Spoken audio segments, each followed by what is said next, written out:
Mira, es que me gustó tanto la torre que me he vuelto a venir. No sé si te conté en el vídeo anterior que tú también puedes visitar la torre de Torrent y de hecho en la primera planta, en la planta baja más bien, vas a encontrar este museo con paneles que te explican cuál es la historia de la torre, cuál es también la historia de la ciudad, cómo se fue desarrollando. Yo, por ejemplo, he aprendido que durante el siglo XIV se reforzó la torre con un foso, también con una muralla, se le adjuntaron luego diversas construcciones como la casa abadía, los juzgados, y fue a partir de ese conjunto desde donde se fue desarrollando la población medieval de Torrent. Alguien que seguro que ha visto cientos de torres en su vida es Javier Olivares. Y no solo porque es historiador del arte, sino también porque fue creador y guionista de la serie Isabel sobre Isabel la Católica en televisión española. Y claro, digo yo que yendo a localizar a ver dónde grabamos esto y dónde grabamos lo otro, pues más de 2 o 3 torres seguro que vería. Y a mí me da la sensación de que Javier, solo con ver la torre de Torrent, me va a poder decir detalles sobre ella que a mí de momento se me escapan.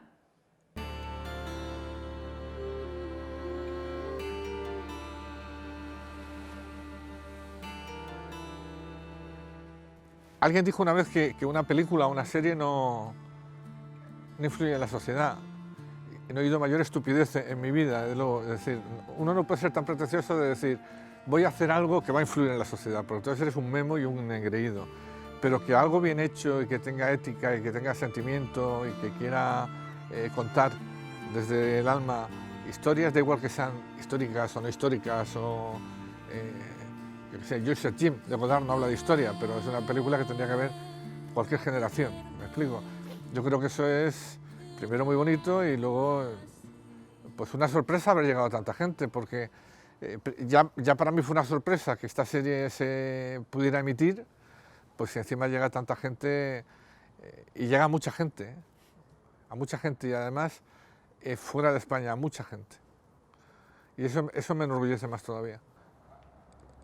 El problema de comunicar o de mezclar la cultura, que algunos llaman con mayúsculas, o la historia, con las minúsculas, era una obligación. De hecho, era el motor de la serie. El Ministerio del Tiempo es una serie pop, claramente. Se nació por parte de mi hermano y de mí desde un punto de vista de mezclar la historia con lo berlanguiano.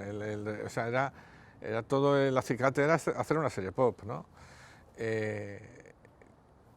Pero el principal problema, bueno, eso ya va saliendo, porque si de repente tienes un bagaje cultural o un bagaje histórico, vas mezclando piezas, pero sobre todo es una cuestión de que en el Ministerio del Tiempo se habla de la historia con mayúsculas, pero se habla de la historia con minúsculas, es decir, de la historia de los personajes que al viajar por la historia van dando su punto de vista y que son el espejo del espectador, que tiene su historia y su historia emocional, y por eso probablemente el Ministerio haya llegado a tanta gente, porque la emotividad de esos personajes se convierte en reflejo de la emotividad del espectador, ¿no? Entonces, ese sentido, yo creo que hemos tenido la suerte de tener una libertad absoluta a nivel creativo. Cuando no ha habido esa libertad 100%, ya me la he peleado yo para que existiera, y la gran suerte es que todo lo que tenemos en la cabeza se ha visto en pantalla. La clave del Ministerio del Tiempo para incluso utilizar la ironía y la emotividad es el choque cultural de personajes que son de distintos siglos y que viajan a un cuarto siglo, a otra época, ¿no? Yo creo que eso es lo que es la base de un humor de situación y también de un humor cultural, es decir, incluso de crítica, ¿no? Porque cuando de repente tú ves a un soldado de los tercios de Flandes que cree en rey, cree en Dios y que es leal a la bandera a nivel de dejar su vida por ella, claro, cuando viaja hacia adelante y ve en qué se ha convertido ese imperio, o ve cómo hay guerras civiles y guerras civiles y guerras civiles, esa opinión de alguien que viene de atrás a veces impacta más que la nuestra, que ya la tenemos 1000 veces oída, ¿no? Es decir, el poder cambiar el punto de vista de opinión sobre la historia por un personaje que incluso es anterior, yo creo que es uno de los grandes valores o de las grandes originalidades del Ministerio del Tiempo, que por todo lo que me estás preguntando te estás dando cuenta del mérito que te he dicho antes de que una cadena pública exista y de que apueste, porque probablemente esta serie no se hubiera podido hacer en una cadena que no fuera la pública y que permitiera estas sutilezas que muchas veces, pues, cuando vas a por un producto todavía aquí, pues te dicen, uy, ¿esto qué raro es? ¿Y por qué?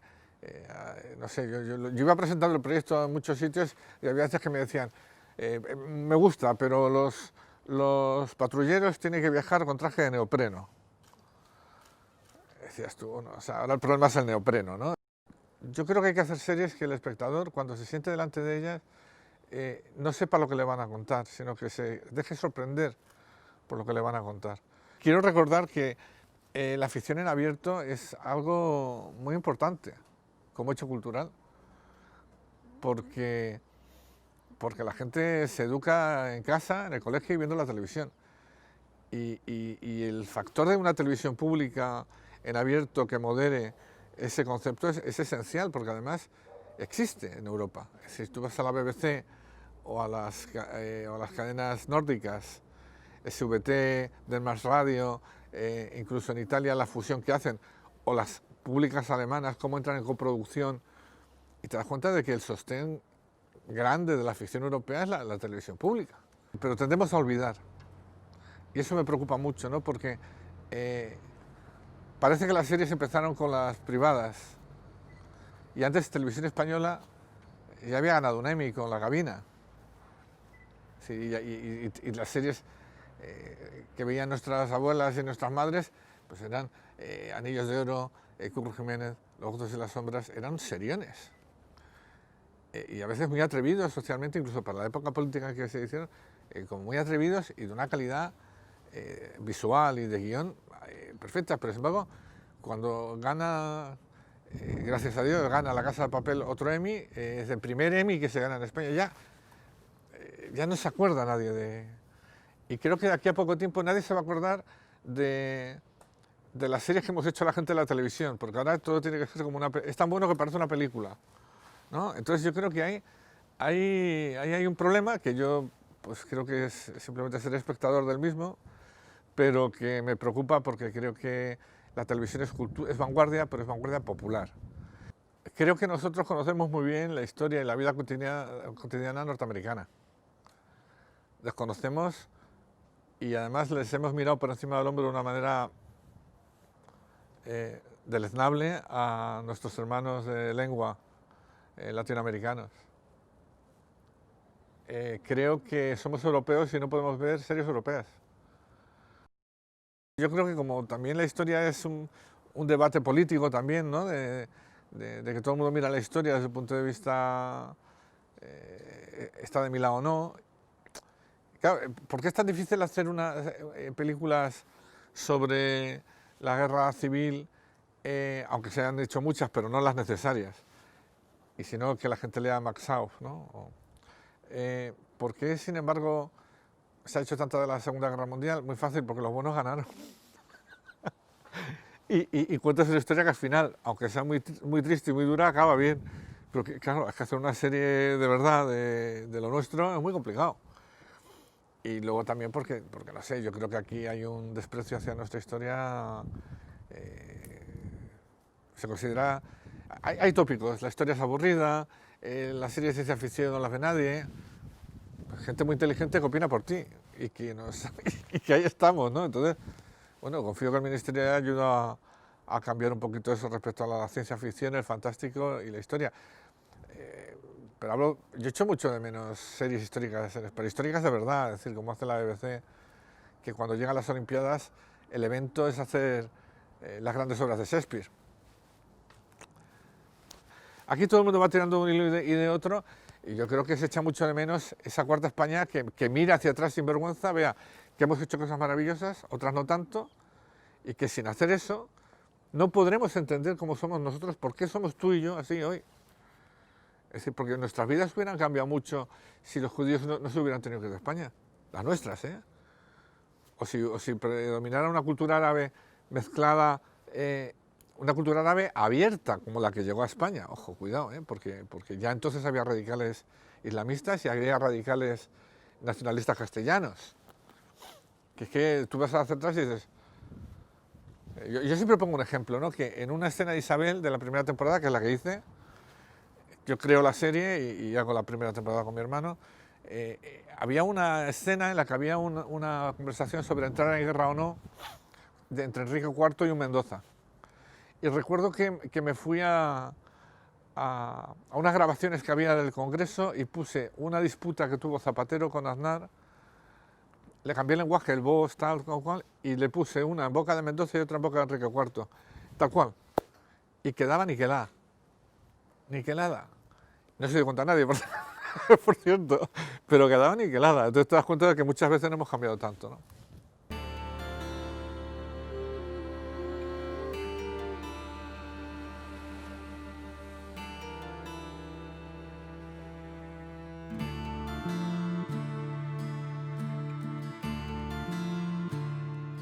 Gran parte de las fiestas que hoy consideramos religiosas en realidad tienen un origen pagano. Y eso es lo que sucede con l'Entrada de la Flor, que es una festividad que en Torrent se celebra el 1 de febrero para dar la bienvenida a la primavera. Y no se sabe muy bien si esta fiesta tiene orígenes griegos o romanos.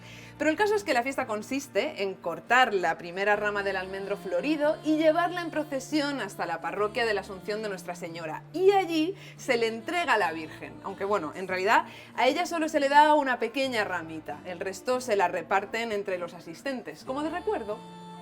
Y ahora te quiero presentar a Jerónimo Tristante, que es un novelista que ha publicado obras de temática histórica sobre episodios como por ejemplo la Guerra Civil Española o personajes como los Caballeros Templarios. Y yo tengo la intuición de que esto de los orígenes de la Entrada de la Flor le van a poder dar para otra novela, ¿eh?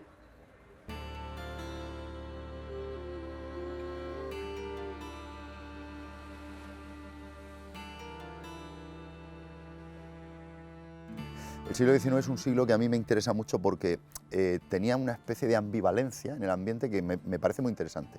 En España, por ejemplo, pues tú ves las informaciones periodísticas y la gente estaba súper esperanzada con el nuevo siglo que iba a traer un bienestar derivado de la tecnología y de la ciencia, ¿no? Y cada día salía un invento nuevo. Entonces eso era muy llamativo y entonces imbuía a la gente como de cierto optimismo, pero por otro lado, en España había un pesimismo ahí anclado por el desastre del 98 y las colonias que se estaban perdiendo. Entonces eso genera ahí un ambiente que un poco en parte decadente, en el caso concreto de España, y en otra línea pues también como de ilusión, ¿no? Porque ahí es cuando aparecen pues, los nuevos idearios, ¿no? El socialismo, el comunismo, etcétera, están ya ahí emergiendo, ¿no? Entonces es un cóctel social que a mí me parece particularmente interesante. Nosotros tenemos una asignatura pendiente, tanto a nivel, por ejemplo, de conservación de los ecosistemas y del medio ambiente, e igual nos ocurre con el patrimonio histórico.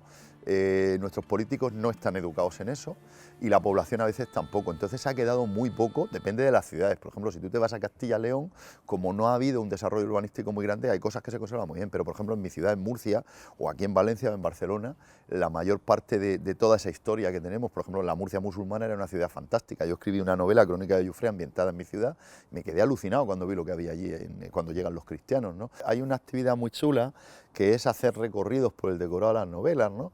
Que lo hice una vez con el Madrid de Víctor Ros, y ahora hay empresas que lo hacen también. O La Murcia de 1969, que es una novela que tengo negra, ambientada en mi ciudad en el año 69, y al lector le gusta mucho, porque claro, tú le vas contando cosas que había allí, ¿no? que salen en la novela, pero además pues más cosas que sabes tú, ¿no?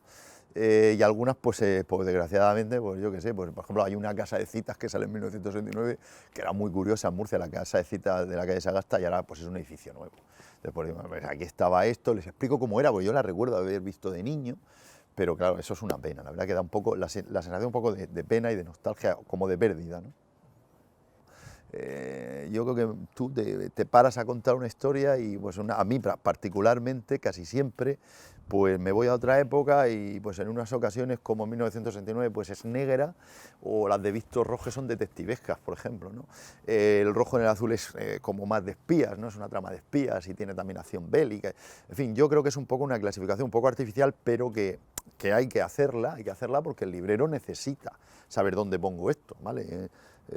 Si yo qué sé, por ejemplo, esa primera novela mía publicada a la que he hecho mención, Crónica de Jufré, pues yo me la encontré una vez, cuando yo todavía no era conocido y tal, en el Corte Inglés, en temas murcianos, al lado de un libro sobre la cocina murciana, el zarangollo y todas estas cosas, ¿no?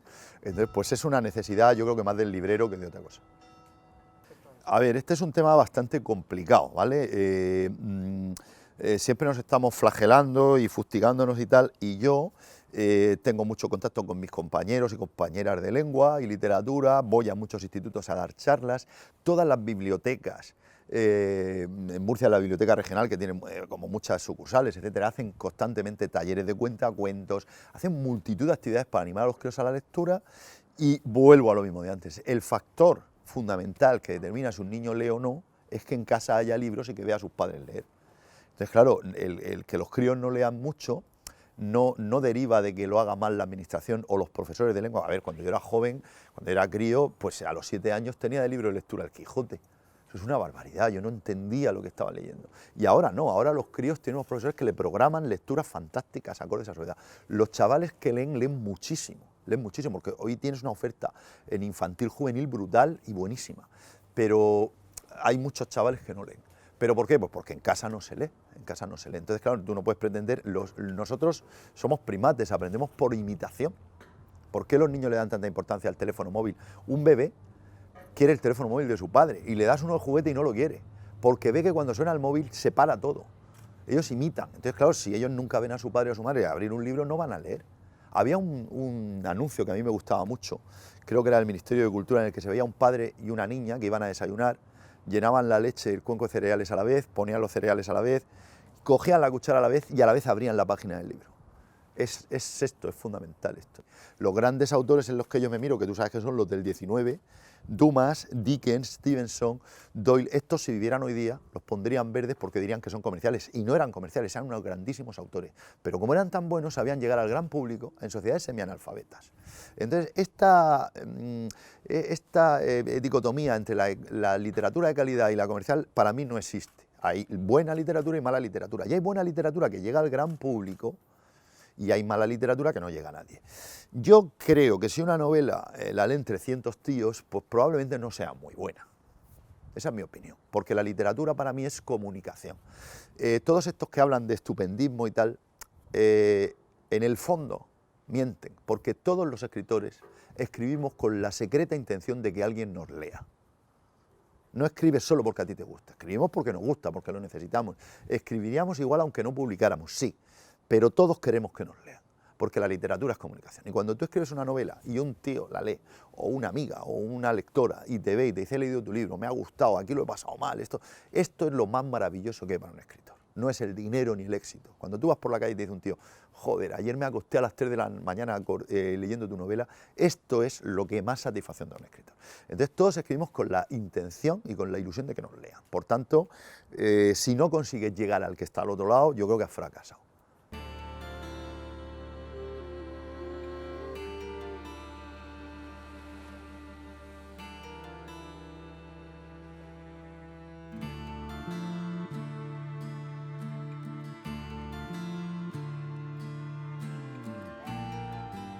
Hasta aquí puedo leer o no, porque Torrent Histórica regresará el año que viene. Así que ve pensando qué autores y qué autoras te gustaría que vinieran al festival, y si no eres de la zona, resérvate unos días para venir a conocer la ciudad.